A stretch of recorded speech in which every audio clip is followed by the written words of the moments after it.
I have the ability to lose it all, we do, over something that we had zero control over.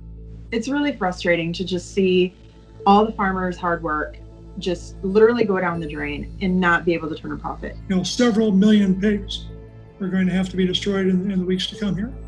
With where we are right now as an industry, there's going to be many farms that are at risk of going out of business. And unless things change, ours is one of them. You'll never find a farmer that'll tell you that what we do is not a gamble. Anybody that I've ever talked to says I've never seen the odds stack this hard.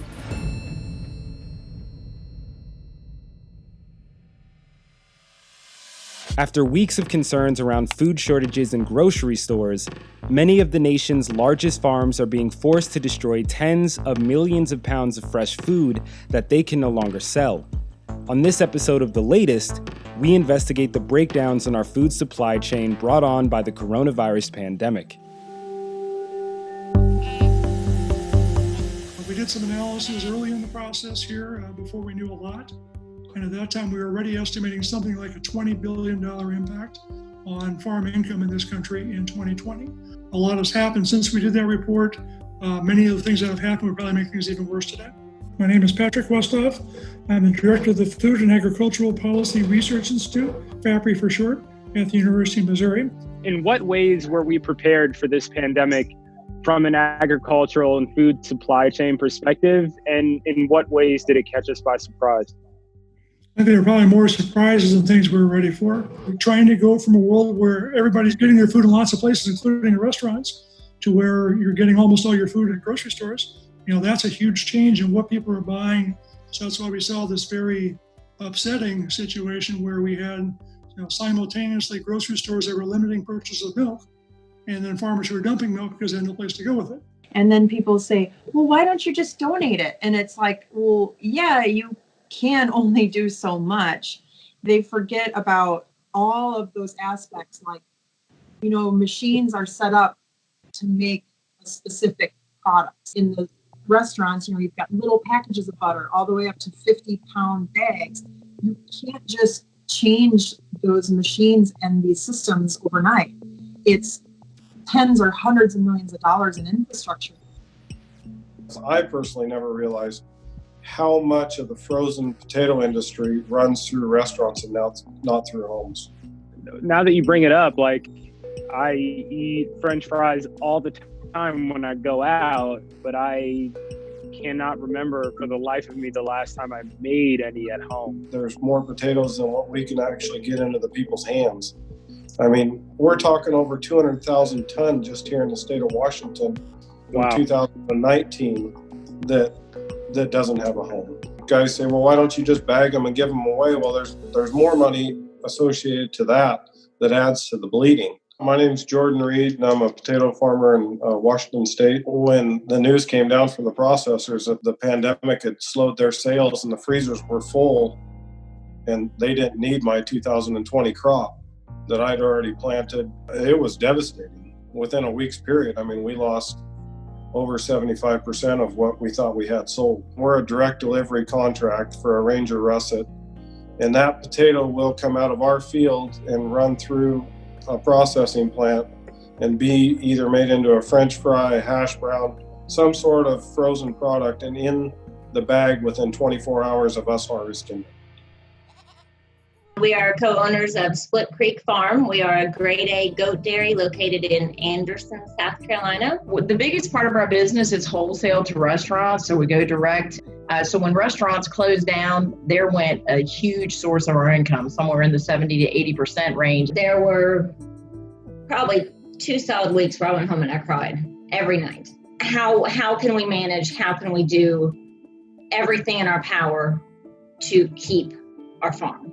But Sandra started a GoFundMe account, and we had tremendous community support in our area and all over the country. We were getting donations sent in, which literally saved this farm.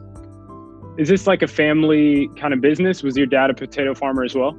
My dad was a first-generation farmer. How long can you guys hang on? I've got till this fall, and if I can't sell the crop that I've got in the ground this fall, I'm looking for a different career path. I mean, I've got to find, I have a note to a bank that I got to pay off.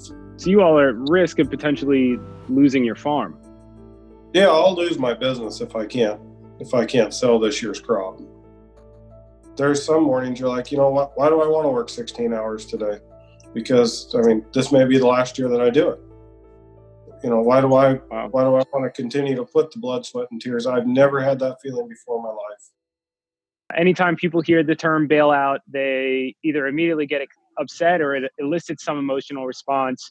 But talk to me about how critical that government intervention is in this moment. Just a couple of years ago, the share of farmers' income that came from government payments and other government subsidies was relatively modest, less than 10%. This year we are likely to spend, in fact, almost certainly going to set a new record in terms of the amount of government assistance provided to the agricultural sector. The Department of Agriculture will be implementing a $19 billion relief program for our great farmers and ranchers as they cope with the fallout of the global pandemic. So what's going to happen is the media is going to come out and they're going to go, farmers receive $50 billion bailout taxpayer subsidies, and everybody's going, oh, the farmers are just getting rich off the government. And it's like, no, that's not how this works at all. The normal public doesn't understand the cost for a gallon of milk.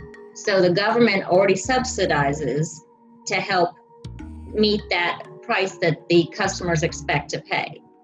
And then to get these and to say that it's, a bailout for the farmers, we just want to be paid for the product that we're providing. I won't pretend they solve all the problems by any means, but they can at least moderate some of the impacts on both consumers and producers. And one thing that caught me a bit by surprise was just how much they reduced the expected level of meat production this year. Probably pork sector more than any place else at the moment. My name is Mike Borboom. I'm a pig farmer from Minnesota. COVID's impact on our business has been crazy. We've taken a hard look at the viability of some of our smaller piglets at birth, and we've had to make some decisions about euthanasia there. Definitely not decisions we want to make. In early April, packing plants started having production issues as it related to employees getting COVID-19 and shutting down. So that has turned our world kind of upside down. And then the other issue is packing plants and the supply chain is only made to handle pigs that are so big.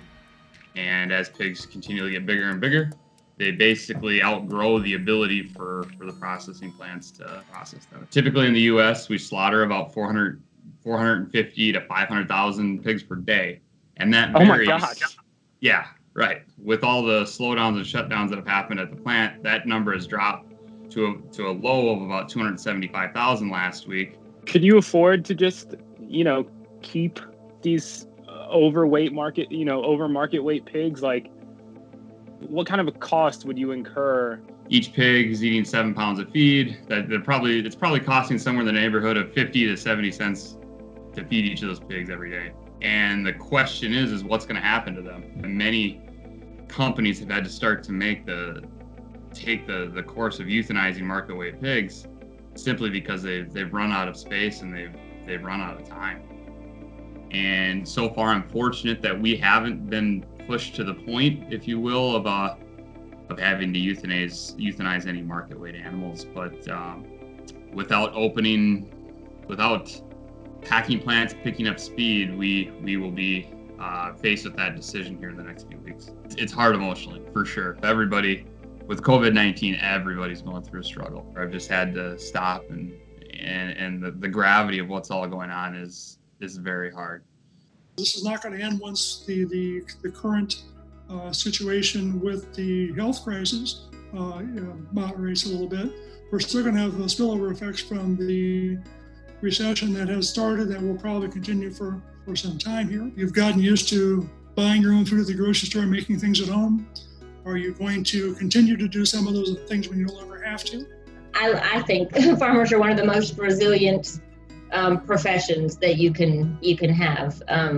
You are not guaranteed a healthy delivery of an animal. You are not guaranteed a day of rain so that your crops will grow. You're not guaranteed that there won't be drought. There's the famous quote that says, like, farmers are the eternal optimists. Like, the farmer has to be an optimist or they wouldn't still be farming. And it's so true. Like, optimism is such a huge part of being a farmer. Like, you always have to just cross your fingers and pray for the rain. You know what I mean? Like, Right.